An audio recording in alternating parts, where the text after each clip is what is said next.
শুভ দুপুর বন্ধুরা, আমি তনুজা ঘোরার একটা নতুন ভিডিও আবার শুরু করলাম। লাস্ট ভিডিওতে জলদাপাড়া এসে পৌঁছেছি, সেটা দেখিয়েছি, সেখান থেকেই আবার শুরু করলাম। জলদাপাড়া এসেছি, জলদাপাড়া দেবরানী গ্রিনউড রিসর্টে। কোনটা কোনটা ওটা তোরা থাক, আমরা তোরা দুজন পাশাপাশি তোরা দূরে থাকবে, থাক যাও। আমাদের দূরে করে দিয়েছ? হ্যাঁ, তোমরা দূরে। এদা तेरी झलक सड़की। দারুণ দারুণ। সামনে চা বাগান। মনির আনন্দ আর চেপে রাখতে পারছি না, ভুলভাল সুরে গান গেয়ে ফেললাম, তোমরা ওটা ইগনোর করো। এটা হচ্ছে আমাদের রিসর্ট, এখানে আমরা দুদিন থাকবো। আর সামনে পুরো চা বাগান দেখালাম তোমাদেরকে।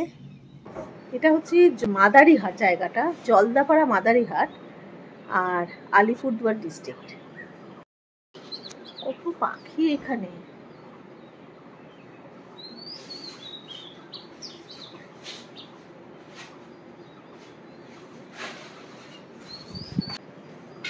দারুণ লাগছে জায়গাটা। ওই সাইডেও একটা চা বাগান আছে, ভাল লাগছে বেশ। আমাদের পেলিং সব ঘোরা হয়ে গেছে, এবারে এসেছি এইখানে। বিকালবেলায় যাব জঙ্গল সাফারি করে, জলদাপাড়া জঙ্গল ঘুরবো, মানে গাইড থাকবে, ঘোরাবে। দেখো কত পাখি এখানে, হলুদ পাখিতে ভরা। ও মাগো! জলদাপাড়া ফরেস্টে যাবার জন্য এসে গেছি। এখানে আগে টিকিট কাটতে হয়, এটা হচ্ছে টিকিট কাউন্টার। বেশ খানিকক্ষণ আগে এসে টিকিট কেটে নিতে হয়। আর আমি নিজের ফোনটা আনতে, মানে যেই ফোনটায় ছবি তুলি সেটা আনতে ভুলে গেছি। তো এখন যে যে ছবিগুলো তুমি দেখতে পাচ্ছ জঙ্গলে তোমরা, সেগুলো সবে কিন্তু আমার মেয়ে আর দেওরের তোলা। ওরা মনে করে যেটুকু তুলেছে সেটুকুই। এটা হচ্ছে দেওরের মেয়ে আর আমার মেয়ে। গন্ডার দেখেছি বেশ কয়েকটা, কিন্তু অনেক দূর থেকে, তো সেই জন্য বেশি ক্লিয়ার ছবি আসেনি। প্রচুর বাইসন দেখেছি। বাইসনের সলপিটে জায়গাটা এসে নিয়ে নুন খাচ্ছে। গন্ডারও নাকি এই জায়গায় এসে খায়, কিন্তু গন্ডার এত স্লো যে ওদের আস্তে আস্তে অনেকটা দেরি হয়ে যাবে। আর আমরা এখান থেকে ফেরার পথে বড়ো উপজাতির যে নাচ হয় সেই নাচটা দেখে ফিরবো। তার আগে হলং বাংলোটা দেখলাম, যেটা পুড়ে গেছে, সেখানটা দেখে নেওয়ার পর এখানে একটুখানি বসেছিলাম এই নদীটার সামনে। অন্ধকার দেখো কেমন হয়ে আসছে জঙ্গলের মধ্যে, এই দৃশ্যটা অসাধারণ দৃশ্য। তো যেই সাফারিটা করে আমরা গেছি সেখানে বসে তো ছবি তোলা খুব মুশকিল, দাঁড়িয়ে নিয়ে ব্যালেন্স রেখে গাড়ি চলে, ছবি তোলা একটুখানি টাফ। তো তার মধ্যেই আমার মেয়ে দেওর তুলেছে, মেয়ে ভিডিওগুলো তুলেছে।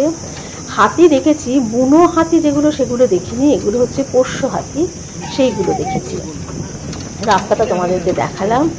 জঙ্গল আসলে এমন একটা জায়গা, যেটা জঙ্গল বলো পাহাড় বলো, নিজে সেই জায়গাটা থেকে যেইভাবে উপভোগ করা যায়, ছবিতে তোমাদেরকে দেখাচ্ছি।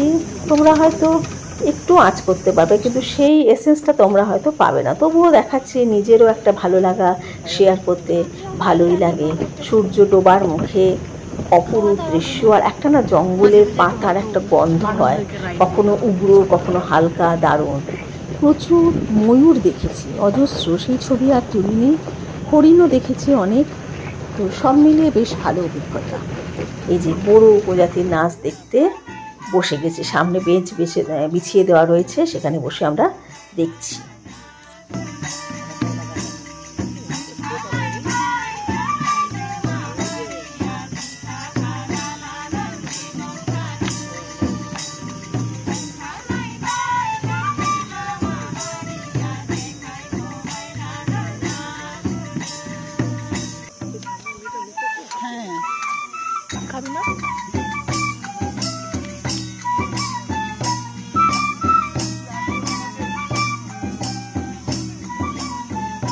প্রত্যেকটা নাচ শুরু হওয়ার আগে সেই নাচটার থিমের ব্যাপারে একজন এসে বলছেন, ওদের ভাষায় বলছেন, আবার বাংলা ভাষাতেও বলছেন, সেটা আর তোলা হয়নি।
বড় উপজাতির নাচ গান দেখতে ও শুনতে শুনতে কোথায় যেন হারিয়ে গিয়েছিলাম। অদ্ভুত একটা ভালো লাগা।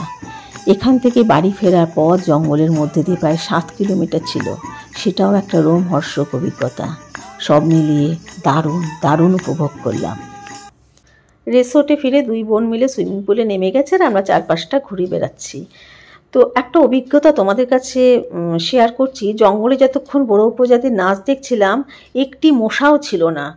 আর এইখানে এই যে রিসোর্টের এখানে প্রচুর মশা। জঙ্গলে মশা না থাকার কারণটা কি তোমরা কি কেউ জানো? কেউ বলতে পারবে? আমার কাছে এটা একটা অদ্ভুত ব্যাপার লাগলো। আমাদের রুমটাই সামনের দিকে, সামনের এই রুমগুলো নিচের তলায় আমাদের। 2 বোনের একটা, আমার বরের একটা, আমার দেওরের জায়ের একটা। ডিনার করতে চলে এসেছি। সুইমিং পুলের উল্টো দিকটাতেই রেস্টুরেন্টটা আছে, তো এখানেই ডিনার করব। আর একটু এদিক ওদিকটা দেখাচ্ছি তোমাদেরকে। আর খাবার দাবার ভীষণ ভালো ছিল, খুব ভালো খাবার দাবার ছিল। আর এই হোটেলে ব্রেকফাস্টটা কমপ্লিমেন্টারি ছিল। সকালবেলা উঠেছি, নেক্সট ডে মর্নিং উঠে নিয়ে রেডি হয়ে গেছি। আজকে যাব জয়গাঁও থেকে ফুনসোলিং যাব। তো দেখো রাস্তায় বেরিয়ে পড়েছি আমরা জয়গাঁও যাবার পথে। ব্যাস, আমাদের ঘোরার পালা প্রায় শেষের মুখে হতে চলেছে। প্রায় 10 দিনের আমাদের প্ল্যান ছিল, ট্যুর প্ল্যান ছিল। তো প্রায় 7 দিন হয়ে গেছে, পার হয়ে গেছে। জয়গাঁও পৌঁছে গেছি। প্রচণ্ড কনজাস্টেড জায়গা, ভিড়, নোংরা, গাড়ির হর্ন, মানে একটা বিতিকিচ্ছিল, মানে পাগল পাগল লাগবে এই জায়গাটায়। আর সব থেকে অদ্ভুত ব্যাপার কি বলো তো, জয়গাঁও পার করে নিয়ে আমরা ভুটানের ফুনসোলিংয়ে যাব। তো সেখানে ভোটার আইডি কার্ড দেখানো হয় আর ইমিগ্রেশনের একটা পর্ব আছে।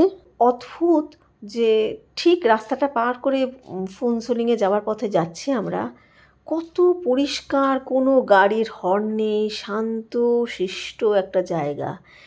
মানে ভাবা যায় না যে রাস্তার এপার আর ওপার এতটা মানে আলাদা হতে পারে। তো এখন আমরা ফুনসোলিংয়ের পথে। এই ভিডিওটা এখন এখানেই শেষ করব। নেক্সট ভিডিওতে ফুনসোলিং ঘোরার ব্যাপারটা পুরোটা তোমাদেরকে দেখাবো। তাহলে আজকের মতো তোমাদের সকলকে টাটা। কেমন লাগলো ভিডিওটা অবশ্যই তোমাদের মতামত জানিও। এতক্ষণ ধরে আমার ভিডিও দেখার জন্য তোমাদের সকলকে আন্তরিক ধন্যবাদ জানাই।